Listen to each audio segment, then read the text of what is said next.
next one. If you can sing, you sing with me. But I know it's a bit difficult. It's a poem written by Kabir, a 12th century saint from Varanasi. His expression of surrender. Because you see, we are so much engaged with the world. Very often we say, yes, we want to be spiritual, but we are partially spiritual. So, what is spirituality? Because that is our life, actually. Every moment of our life, it is spiritual. It is not just when you are sitting in meditation, or when you are singing, or when you are sansa, or when you come for darshan, you are spiritual. No. Spirituality is each part of your life. As you breathe, that is itself spiritual. In Bhagavad Gita, chapter 6, verse 10, Lord Krishna said a beautiful verse. Those who want to engage in yoga should sit in meditation with the mind and body controlled, free from hope and greed. I'll explain. You see, those who engage in yoga doesn't mean only the yogis which is seated in the Himalayas or somewhere else. They said, no, you are all part of this system. You are all part of the divine. Which means you are all a yogi. But very often we forget about that. We forget about who we are. We forget about our true essence itself. Somebody come and ask you, who are you? What would you say? You will give your big CV, no? But in reality that is not who you are. Because all this which is finite, it is not the eternal. It is not who you, in essence, you are. Realizing the self, realizing truly, when I ask you, who are you? That I am so and so. What the mind and the body is figuring out only. But the Atma, some will say, yes, I am the soul. Isn't it? Because you have heard about it, you have listened about it. But have you seen the soul? Have you experienced it? It's a different things in itself. So the experience of that, it is through meditation. Experience of who you are, it is through meditation. Meditation doesn't mean to sit and close your eyes. Because this is the concept that very often people think, I'm in meditation. If I tell you, sit in meditation right now, we'll sit and close our eyes. But that is not meditation. Meditation is the engagement of your full being. That's why I say, those yoga which is seated in meditation, absolved, the body and mind controlled. And it's giving the aspect of meditation itself. When you're sitting in meditation, where is your mind? Traveling around. No? The mind is like this. That's why I said that your mind must be controlled. So how the mind is controlled? You see, we control by doing meditation. So again, meditation is not just to sit and close the eyes. It is a constant practice. If you don't have a constant practice in something, you don't get better. So it's a constant practice that makes your meditation better. So it is like, for example, an Olympic swimmer. Once a week, he will not, it's not the one which is going to the swimming pool down the road once a week on Saturday evening. But it is the one which is in constant practice, several hours a day. They will be the one which will go to win the Olympic. So that is the constant meditation itself, you know. So bringing the awareness in constant remembrance of who you are, that is a meditation. Our body and mind is so engaged with the outside. Throughout the day, we are busy. Our mind is imprinted with so many things from the outside. And then in the evening when you sit down to relax a bit, what is happening? It's like a recorder in the mind. You play it again. All that you have recorded during the day, you play it again. That must change. And how you will change it is only when you transform that mind. So the mind is like butter. See, if you take milk, an analogy actually of the mind, if you take milk and pour it in water, what will happen? Automatically it will get mixed, no? It will fuse. But if that milk is kept separately, and that milk is churned and become curd, from curd it becomes butter, and you put that butter on the water, what will happen? It will float. So the butter will float on the surface. So the same, you see, the world, the mind absorbed everything but the world is giving. You don't allow to not allow the mind to absorb. It is through constant practice. Then Bhagavan said, free from expectation and greed. So when we do something in life, we have always great expectation.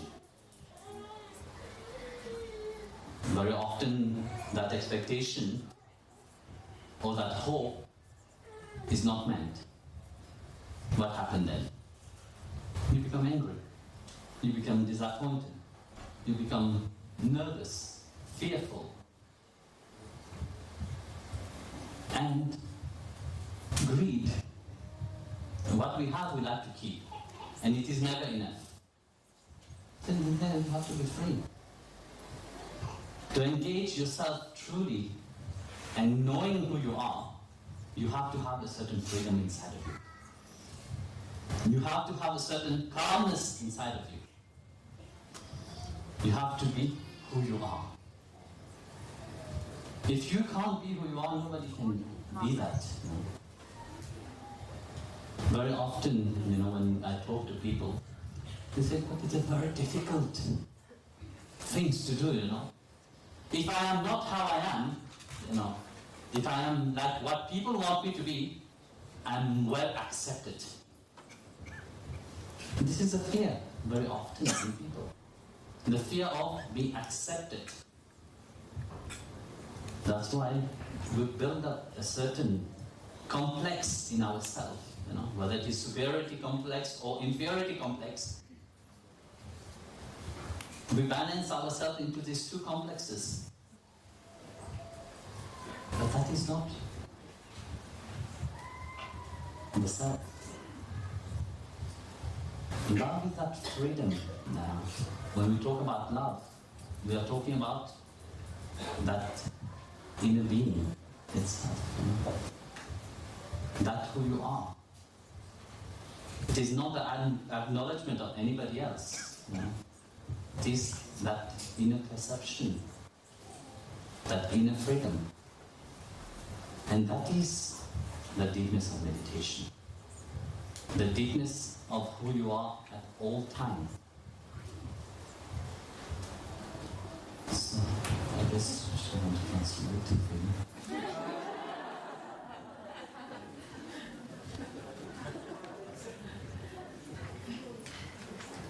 Also ich werde mein Bestes geben. Also das als nächsten Bhajan möchte Guruji gerne einen etwas komplizierteren Bhajan singen, und zwar von Kabir. Sant Kabir, einem Heiligen aus dem 12. Actually, I didn't explain the bhajan yet. Er wollte eigentlich anfangen mit dem Erklären von dem Bhajan und ist dann ganz woanders gelandet. Er hat den Bhajan also noch nicht erklärt. Er hat über die Spiritualität gesprochen, was unsere Spiritualität ist. Und unsere Spiritualität ist eigentlich in jedem Moment, nicht nur dann, wenn wir singen, wenn wir meditieren, wenn wir zum Darshan kommen, sondern jeder Teil unseres Lebens, wenn man atmet, all das ist Spiritualität. In der Bhagavad Gita im Kapitel 6, Vers 10 spricht Krishna darüber, dass derjenige, der eben in Yoga sitzt und eben frei von Hoffnung und Erwartung ist, dass der dann, ja, tut mir leid, da habe ich nicht die ganze Übersetzung. Das heißt, jetzt habe ich da, wir sind also Teil des Göttlichen, wir sind alle Yogis, also nicht nur der Yogi, der in der Höhle sitzt und dort meditiert, sondern wir alle sind Yogis. Wir vergessen das aber, wir vergessen unsere innere Essenz. Wir fragen eben, oder sollten fragen, wer sind wir, wer bist du? Alles, was begrenzt ist hingegen, sind nicht wirklich wir. Und das müssen wir wirklich erkennen.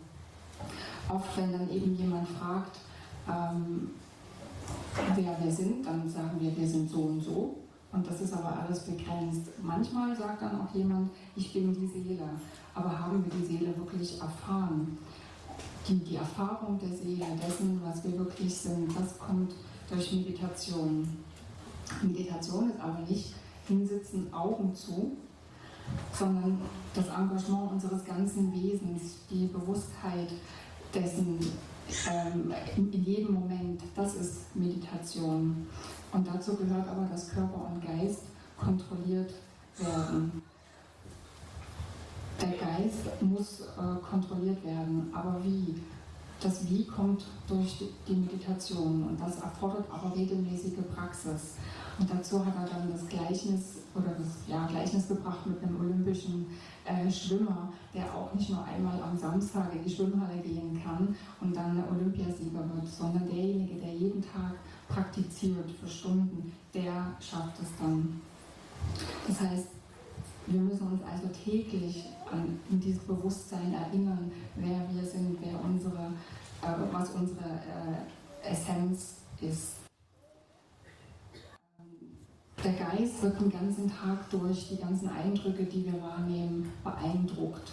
Und wenn wir dann am Abend nach Hause kommen und dann vielleicht eben meditieren, dann sind all diese Eindrücke, werden vom Geist nochmal abgespult. Und das muss eben transformiert werden. Der Geist muss transformiert werden. Wenn wir zum Beispiel Milch nehmen und die mit Wasser in Wasser geben, dann passiert, dass die Milch mit dem Wasser sich vermischt. Wenn wir aber die Milch getrennt halten und schlagen, dass sie Butter wird und dann ins Wasser geben, dann vermischen sich die beiden nicht mehr.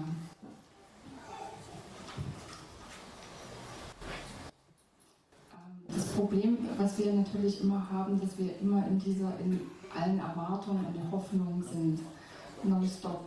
Und das Problem ist aber, wenn diese Erwartungen und Hoffnungen nicht erfüllt werden, dann resultiert daraus Wut, Ärger, Angst, Nervosität. Und auch die Gier kommt dann sehr schnell ins Spiel, dass das, was wir haben, behalten wollen und noch mehr davon bekommen wollen. Das heißt, wir müssen uns wirklich erinnern, wer wir wirklich sind. Und oft spricht, wenn Guruji mit Leuten spricht, dann sagen die, wie schwierig das ist, wirklich man selbst zu sein. Oft muss man eigentlich die Erwartungen der anderen erfüllen. Und eben auch diese Angst, nicht akzeptiert zu werden, die kommt dann auch sofort ins Spiel. Und dann haben wir immer Schwankungen zwischen den zwei Komplexen, Minderwertigkeitskomplex oder Überlegenheitskomplex. Aber das ist nicht das Selbst, sondern das Selbst ist wirklich diese innere Freiheit, die wir haben, unser inneres Wesen zu leben, zu sein und nicht das, was andere von uns erwarten.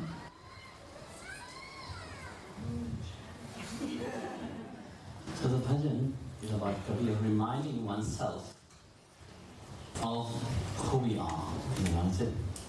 You see, very often one is so much arrogant by the wealth, by the beauty.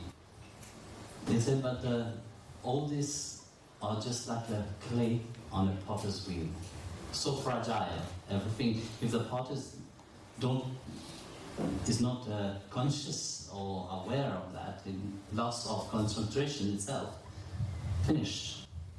It can destroy that pot. And so it is like a morning dew, just a first gush of wind, everything can disappear. Life is seated inside the body, so fragile. And any moment, anything can happen. Awake. Don't be in the sleeping state.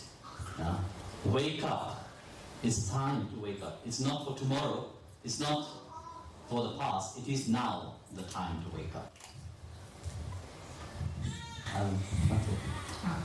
Also der Bhajan von Kabir erinnert eben daran, wer wir sind. Oft sind wir in dieser Arroganz verhaftet, auch über Reichtum, über Schönheit. Und eigentlich ist das Leben so fragil oder so fragil wie Ton auf der Töpferscheibe. Wenn man da nicht aufpasst beim Töpfern, dann kann einem alles oder der ganze Ton davon fliegen, wenn wir da nicht konzentriert sind.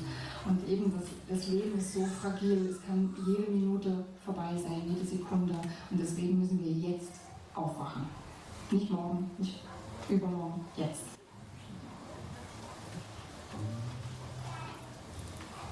मत कर माया को अहंकार मत कर काया को घमंड काया घर से काछे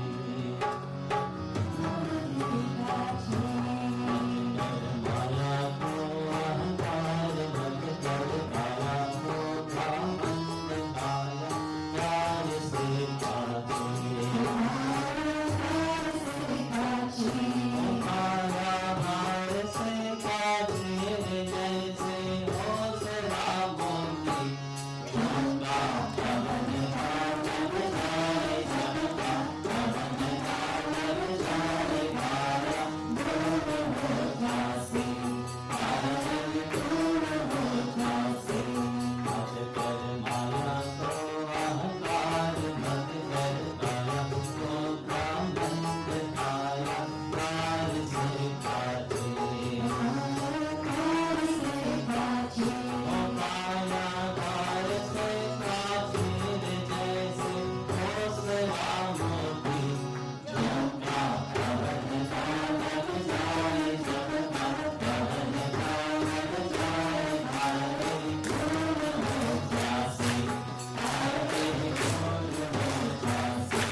Yasya Miranyam